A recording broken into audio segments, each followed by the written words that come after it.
Hi guys, hi retrogrades out there. This is Dave Gordon. I'm bringing you a episode today on something that is brought to you by popular demand. It's a topic that I get approached with all the time. It's something that I got asked all the time when I was in church ministry, and it's something that even on Twitter I get asked to address all the time. And the topic is, how do I bring an adult child, an adult son or daughter who has fallen away from the faith back into the practice of the faith? How do I bring them back into the bosom of the church?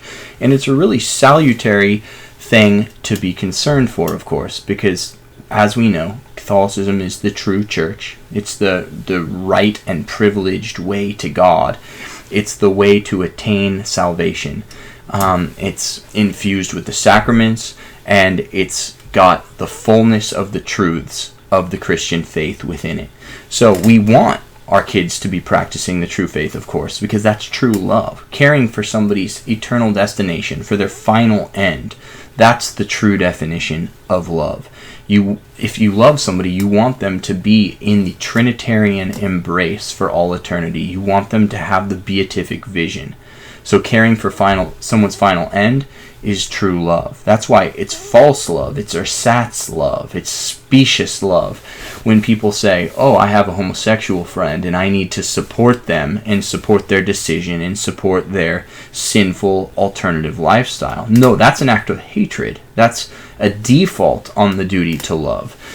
This is why there is the spiritual work of mercy that is to correct the sinner, to admonish the sinner. Because if you commend somebody to a wicked act, if you tell somebody and affirm somebody in their wicked act, then you're actually kind of pushing them on the road to hell, which is the greatest act of hatred that exists.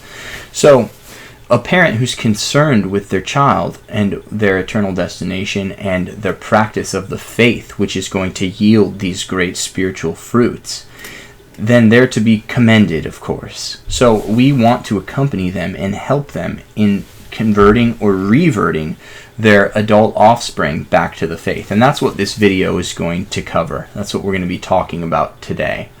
Now, at the outset, we have to wonder, what are the duties of parents to their kids? What are the duties of parents to teach their kids, to bring up their kids?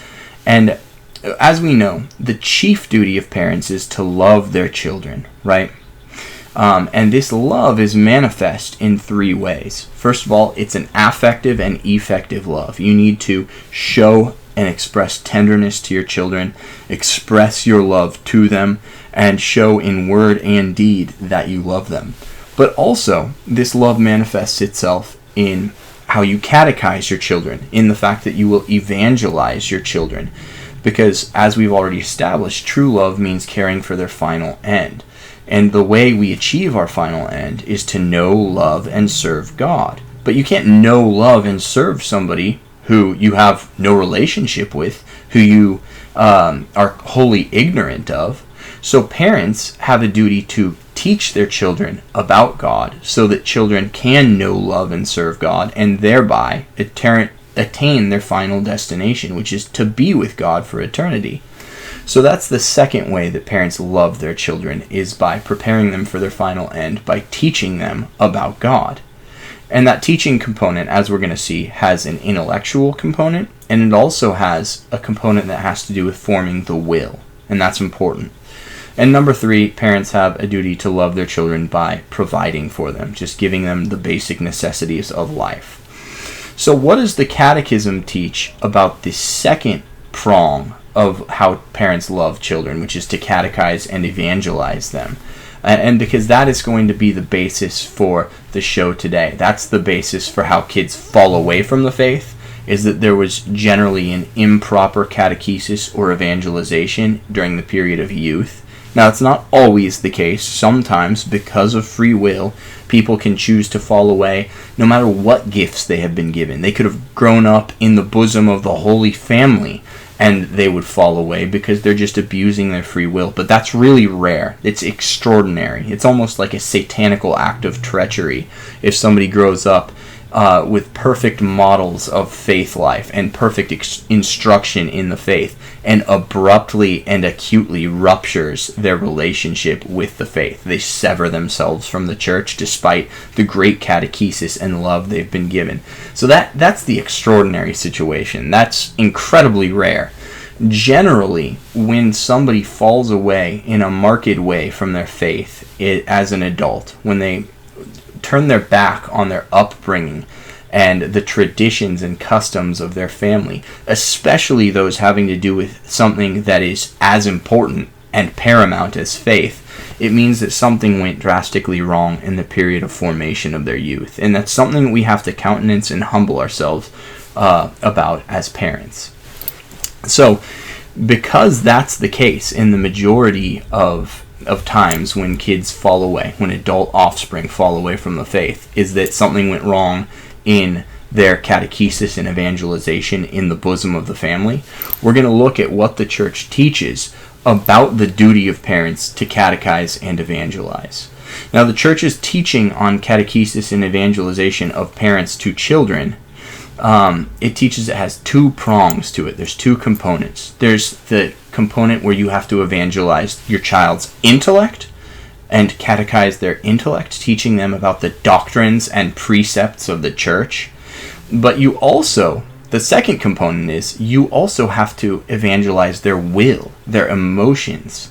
And we're going to get into both right now. So let's look at how to evangelize the child's intellect. What does the church teach about that? And that's set forth in the Catechism of the Catholic Church in section 2221, which says, "The fecundity of conjugal love cannot be reduced solely to the procreation of children, but must extend to their moral education and their spiritual formation. The role of parents in education is of such importance that it is almost impossible to provide an adequate substitute. The right and duty of parents to educate their children are primordial and inalienable." So there's a duty to educate your kids that is primordial and inalienable. Now, this precludes one really common error that we see in today's day and age, right? Which is that a lot of parents think, oh, I sent my kid to 12 years of Catholic school. They're getting theology twice or 3 times a week. Therefore, I've done my duty to educate my kids. That is exactly wrong. As we see, the Catechism teaches that you cannot outsource your duty to educate your kids. You cannot delegate that to some other actor, even if it's an institution like a really faithful Catholic school that is robustly teaching theology.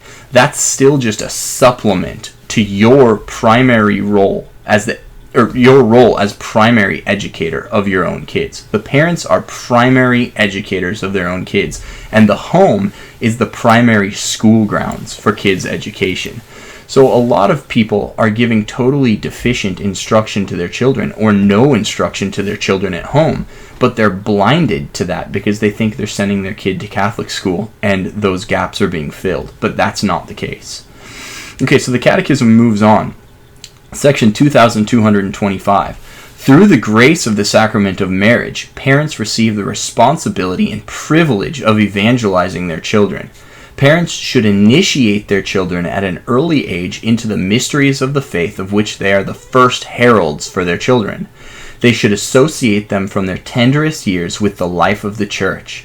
A wholesome family life can foster interior dispositions that are a genuine preparation for a living faith and remain a support for it throughout one's life. Section 2226 says, education in the faith by the parents should begin in the child's earliest years. This already happens when family members help one another to grow in faith by the witness of a Christian life in keeping with the gospel. Family catechesis precedes, accompanies, and enriches other forms of instruction in the faith. Parents have the mission of teaching their children to pray and to discover their vocation as children of God. So that's what the church is telling us about this duty to teach the intellectual parts of the faith, to pass on and to evangelize to children about the precepts and doctrines of the church. There's a duty to instruct in a rigorous way, right? So that the kids have the intellectual basis, which will hopefully go on to form their will. But the church also teaches that part of catechesis is forming the will of children in their emotions and their affect. So in section 2223, we hear that parents have the first responsibility for the education of their children.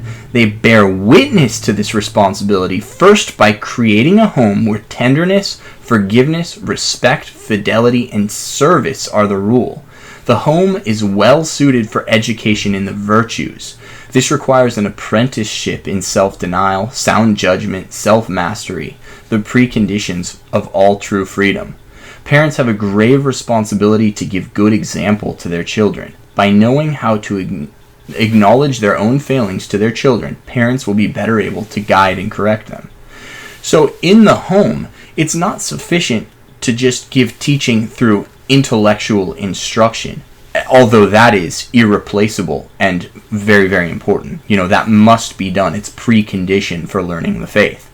But it's not in and of itself sufficient. So it's necessary, but not sufficient. In addition to just passing on the doctrines of the faith and the precepts of the church, parents also have to teach through example, through creating a home that's a place of harmony and light and beauty and mirth. They have to teach tenderness, forgiveness, respect, fidelity, and service. If those things aren't present, if a child is formed in the faith, but intellectually, but he's not seeing lived out in a real way in the home a virtuous and happy lifestyle, then he's going to tend to want to reject the intellectual components of the faith that he's learned. Because there's something in the human being, in the human mind, that automatically associates bad fruit with bad doctrine. And this is why Jesus tells us in the Gospels that the way to know a false prophet is through his fruit, because bad trees can't give good fruit. So, and this is something that all people recognize, and kids recognize it subconsciously. If they're taught all these highfalutin and lofty doctrines about the nature of the Godhead and of the mystery of the Holy Eucharist, but at the same time they're living a miserable, unhappy, wretched home life that has strife and rancor and discontent, then they're going to say in their minds subconsciously, well, these doctrines are bearing bad fruit, so they can't be true. There can't be a rupture between doctrine and praxis. And we've said that before in other contexts on rules for retrogrades, but it's really true. When there's a rupture between doctrine and praxis, something is amiss. And kids are really astute. They pick up on this. So there's a duty not only to teach the faith by words, by pointing at analytical arguments, and by having kids memorize these facts about the church and facts about the sacraments. But there's also a duty to teach the faith by creating a happy and lively and joyous home life. And this is often neglected, and people don't understand what an important component of the formation of their children it really is. It's like the soul of the doctrine, right? It's what animate, doctrine put in practice. It's like the animation of the doctrine. So, since we know that there are two components to the duty to evangelize and catechize children, we know that there are going to be two causes that allow kids to fall away. There are two causes for kids' apostasy in their adult years, in their period of majority. And those are intellectual problems going back to either not understanding or misunderstanding the doctrines of the faith, and therefore making an intellectual decision to abandon the faith. And then there are problems of the will.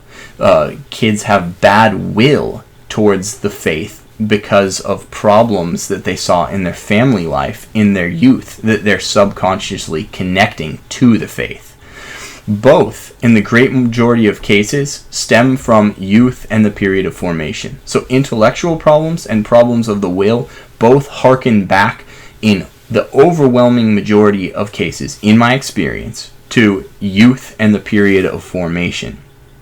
So now we've really set the stage for what the problems can be that have led kids away from the faith. And at this point, we're going to kind of pivot towards defining each, and then we're going to talk about how to overcome each so that we have made the ground fertile to call kids back to reversion. And I say kids, but I'm meaning they're kids to you, but they're your adult offspring.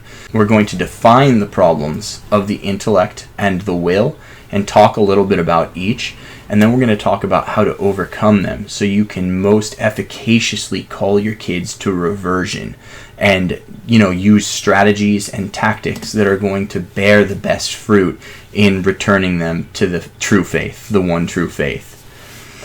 So, let's define each of the problems. Intellectual problems are a result of bad catechesis and parents who defaulted on their duty to raise kids to know, love, and serve God. They're a failure to evangelize in a robust way through word and deed. They are a default on parents' duty to be primary educators of their kids. So maybe you never fully explained the doctrines and precepts of the church to your kids. You didn't have those discussions. You didn't sit them down for those lessons and those lectures and make sure that you were really implanting in their minds and instilling in their souls the truths that they will need to guide and form their intellects. The truths, it could be a discussion about the Ten Commandments and explaining the creed to them, or explaining the sacraments to them and the nature of each sacrament and the graces it imparts. Anything like that, anything that has to do with an intellectual consciousness of the faith. If you didn't explain that to your kids in the period of youth and make sure that they had a mastery of it, then that is an intellectual problem. Now, problems of the will are the result of childhood experience. They're the results of the observations and occurrences of youth.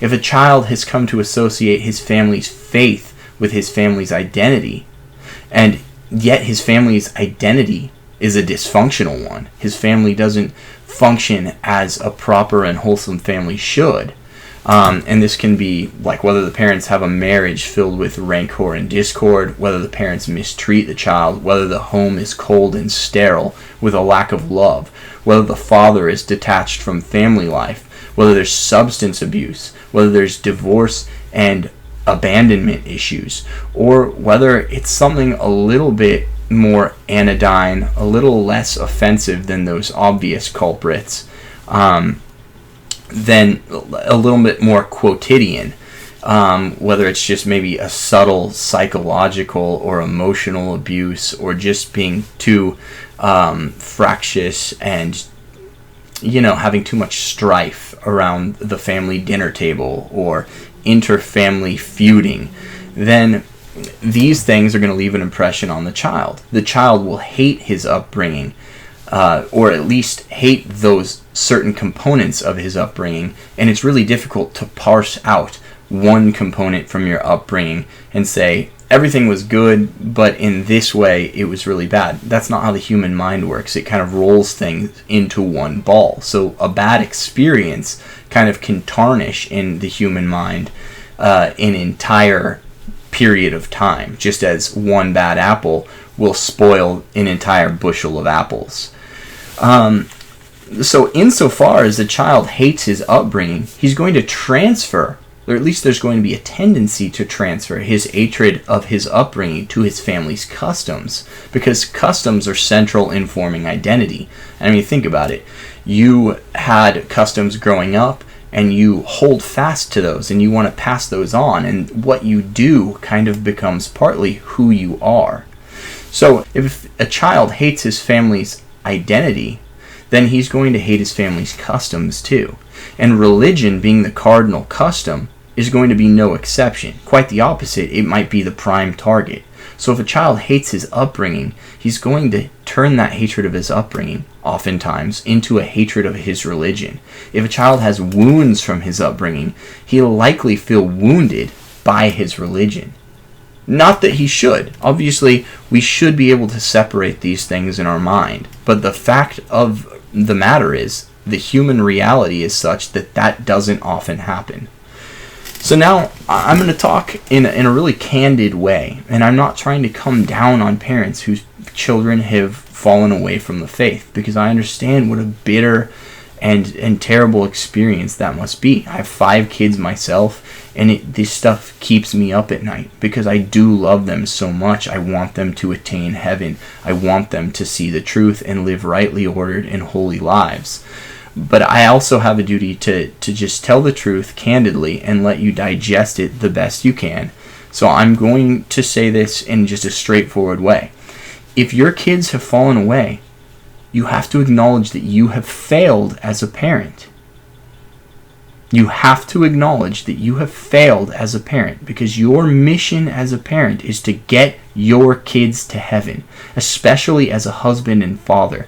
Your mission is to get your entire family to heaven. You can't claim that your earthly pilgrimage, your earthly sojourn, has been a great success if your family has fallen away. It's on you. Heavy is the head that wears the crown, and the buck stops with the executive. You can only judge an administration based on those successes and failures that it's had. You can't judge someone based on their heart. You have to judge someone based on, partly on their results, on what they've accomplished. So by acknowledging your failures as a parent, and here's a practical component of understanding where you failed. By acknowledging your failures as a parent, by acknowledging your own imperfections, you can begin to right the ship in the eyes of your offspring. So now, this obviously breaks down into the 2 components, the intellectual component and the component of the will. And here, let me address acknowledging your failure to impart the faith, to catechize and evangelize on an intellectual level. By admitting that you failed to catechize your kids properly, you're telling your kids that what you taught them did not reflect the best of what Catholicism has to offer.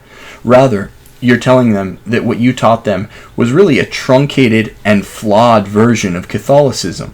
Hence, in their minds, they're now starting to see that what they received was deficient. It wasn't the true faith at all, but was a hollow caricature of it.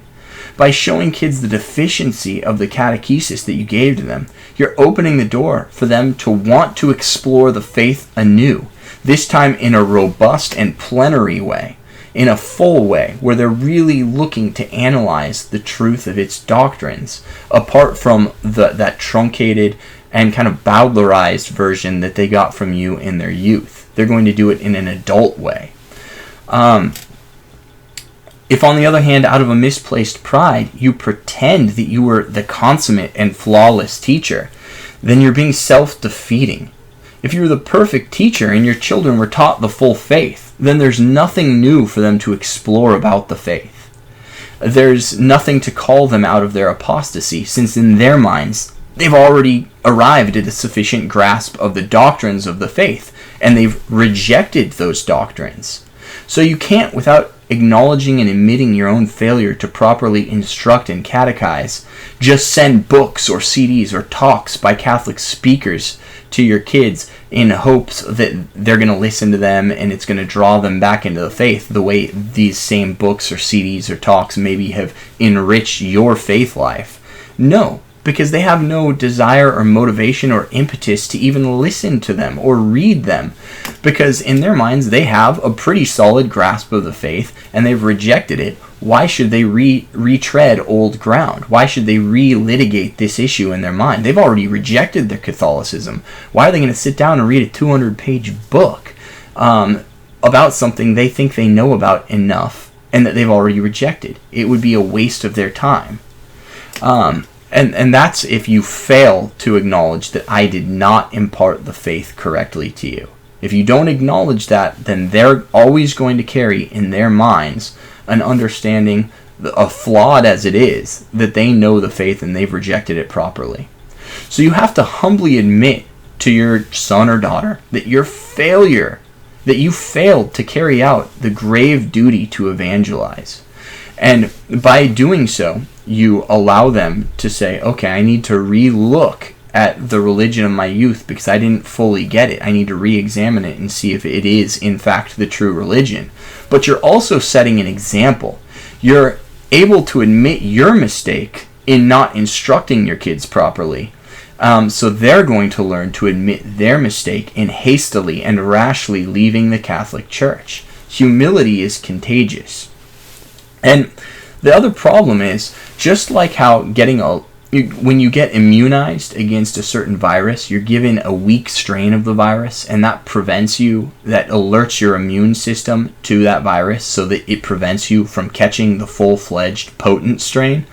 Getting weak Catholicism actually immunizes you to true Catholicism, because having recognized this weak version, you're able to reject the full strong version when it's laid before you without batting an eye. So getting weak Catholicism in your youth or in adulthood is often worse than getting no Catholicism at all. It creates a false satisfaction in the mind. So the only remedy for weak Catholicism is to brand it what it is, a failure. And only by branding bad catechesis explicitly as insufficient and failed can a parent reinvigorate his kid's longing to learn the faith to its full extent. It's not about showing where you've been right. It's about showing where you've gone wrong as a parent. Those are the things that are going to call your kid to reversion, is by showing them that I was wrong in the way I instructed you. I was wrong in the substance that I instructed you on. I should have given you much more time and attentiveness, and I'm sorry. I've let you down in this way.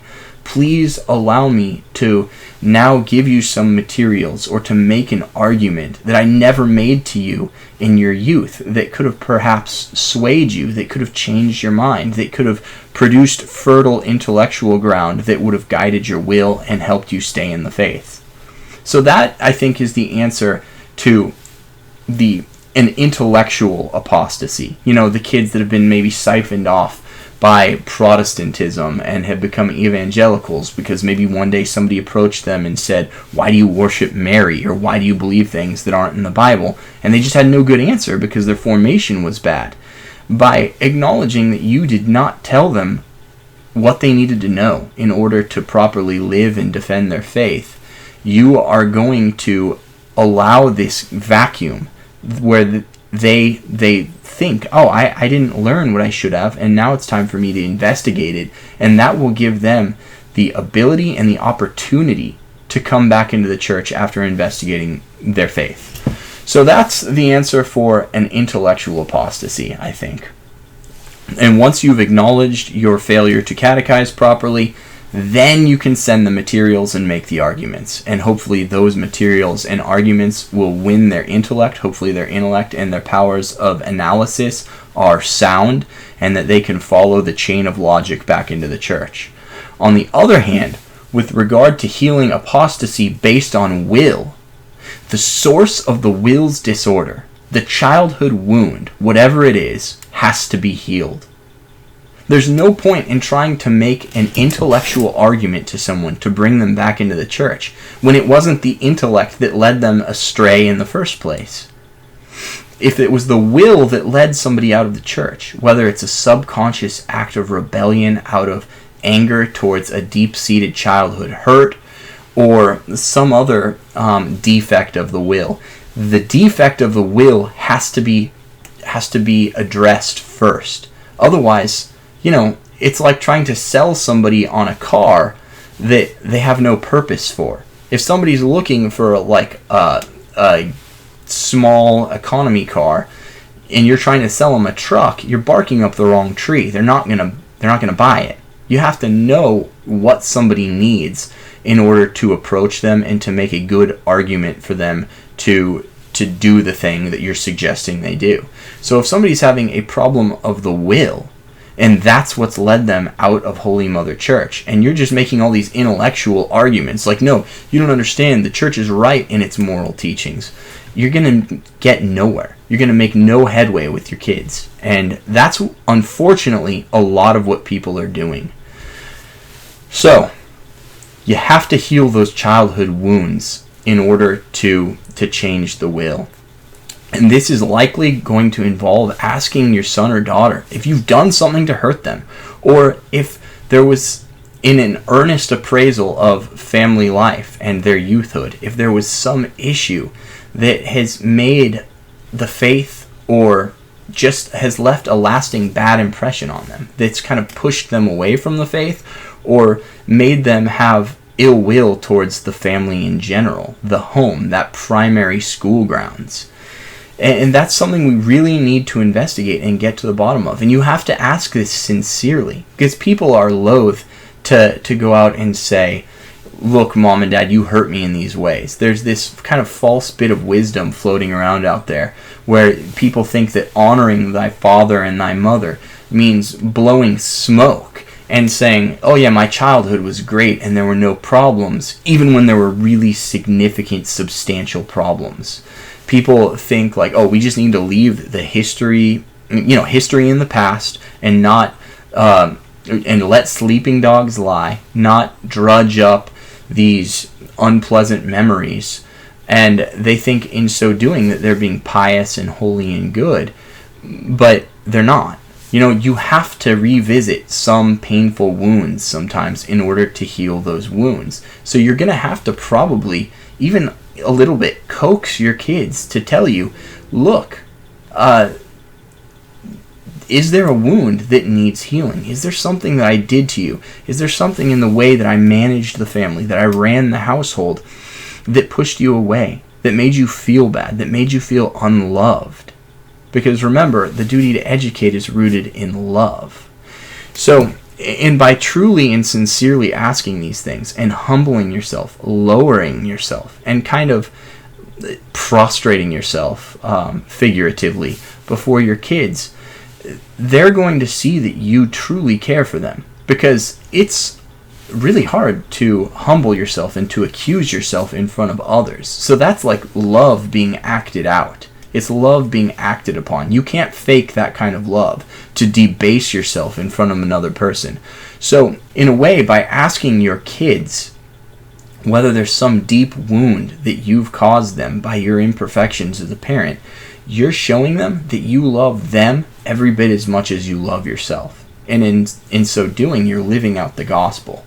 So, by showing them that you love them in this deep and profound way, that you love them as much as you love yourself, that you're willing to swallow your pride, to eat crow, to eat humble pie, just out of sheer detached love for them, you're actually making up for some of the wounds that you might have given them when they were kids through your own imperfections. So, and this is natural for humans to understand. We know that oftentimes you have to admit and countenance wrongdoing in order to heal wounds, right? That's why apologies are effective. So, just like how the prodigal son has to return home intending to tell his father, I've sinned against heaven and against you, in order to be reconciled, in order to blot out your failures to your kids, you have to be willing to admit your shortcomings and sins against your kids. You have to be willing to say, look, I've sinned against heaven and against you, and I am sorry. And in so doing, by giving an apology for your failures, for maybe the discord and dysfunction of family life, or certain excesses or abuses that were foisted on kids in their childhood by your deportment as a parent, that will be healing of those wounds, and it's going to call them to conversion, because it's going to remove that roadblock of the will, the roadblock of bad will towards the family and towards the faith that is pushed them, that is preventing them from coming back into the faith. You're going to remove the impetus for them having left the faith in the first place by reconciling yourself to them, by healing these old wounds of the past. So, through an admission of wrongdoing, kids will be able to understand that the dysfunction of their families and the wounds of their tender years were not because of their family's Catholic identity, but rather were in spite of it. Because remember, we've said that there's this subconscious association of doctrine with praxis. So kids who grew up in a dysfunctional family, yet who were taught the doctrines and precepts of the church are going to associate their unpleasant family and home life and an unpleasant childhood with the doctrines and the doctrines and precepts which were ostensibly guiding their faith and their formation all along. So you can reverse that association by admitting that you were not living out a proper Catholic life when you were having disharmony and rancor in your family life.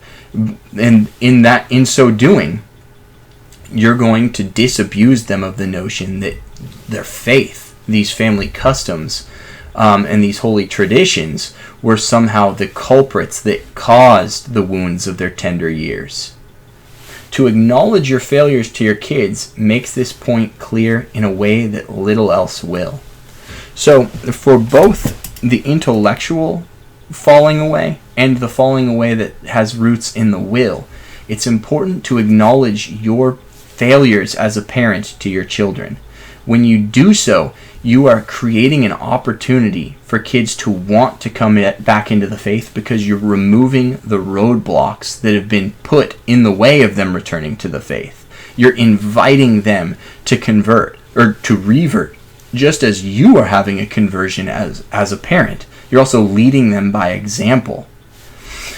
Admitting you're wrong is an act of humility, though, and it's tough because a cardinal sin is pride, right? Pride is truly the root of all evil. It's the cause of the fall of the devil, and of course, he was the tempter of our first parents. So pride is the remote cause of all sin in the world because that's what caused the devil to fall, and then the devil's temptation helped our first parents, Adam and Eve, to fall. So being humble is a really, really difficult thing, but it's a really important thing. But humility is demonstrative proof that you love your kids more than you love yourself. And it's going to be the remedy for these problems of the intellect and these problems of the will. By lowering yourself in front of another for no reason other than a desire to mend your relationship with him, you prove that your relationship means more to you than your regard for yourself. So your apologies are powerful. If a problem originated in the will of your adult offspring as a reaction or rebellion against the way they were raised or treated in their youth, then an apology with a firm purpose of amendment is truly the most potent medicine to fix their will. It's the best way to bring them back to the church. If they were transferring their ill will towards their childhood and towards their parents towards the church, by removing their ill will towards childhood and parents, you remove their ill will towards the church itself. Since mother is the word for God on the lips and hearts of all little children, by restoring the purity of the notion of fatherhood and motherhood, you'll restore your son or daughter's respect and awe for God, and this will allow them to come back into the church. Once you've removed the obstacles, whether intellectual or in the will, for kids to come back and revert to the church, then the arguments that you make to them for why they ought to be Catholic will be effective.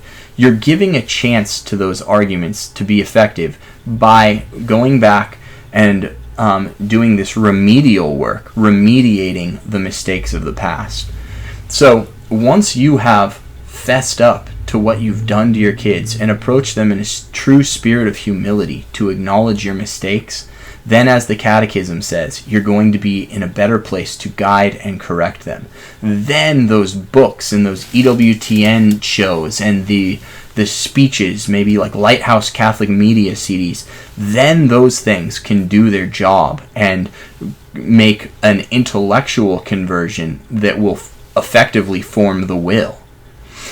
And honestly, that's the best I can do. That's truly the best way to bring kids back into the fold of the faith. So many people are trying to be on their high horse and just make intellectual arguments to their kids with the underlying assumption being, look, I've always been right about my faith. You're the one who fell away. The mistake is on you. I'm going to just be up here and toss materials at you as if that alone will suffice to bring a kid back into the faith. But the kids are going to be like, well, I have problems with what you've done. Who are you to be lecturing me about this? By apologizing, by being humble, you put yourself in a place to bring your kids back into the faith. So please take these principles that I've given today and apply them in your family. And I think in so doing, you can really have a lot more success bringing your kids back to the faith and back to the bosom of the church, where through the sacramental graces they receive, through the graces that they receive through prayer, then they're going to be able to one day be in the beatific vision with you for all eternity, loving God in a spirit of human harmony and fraternity. Thank you for watching the program today. I hope this helps. Keep us in your prayers, and we will also pray in gratitude. Please kindly support us on Patreon. Keep watching our channel, and we hope to keep bringing you high quality content and instruction as we go forward. Thank you very much. Signing off.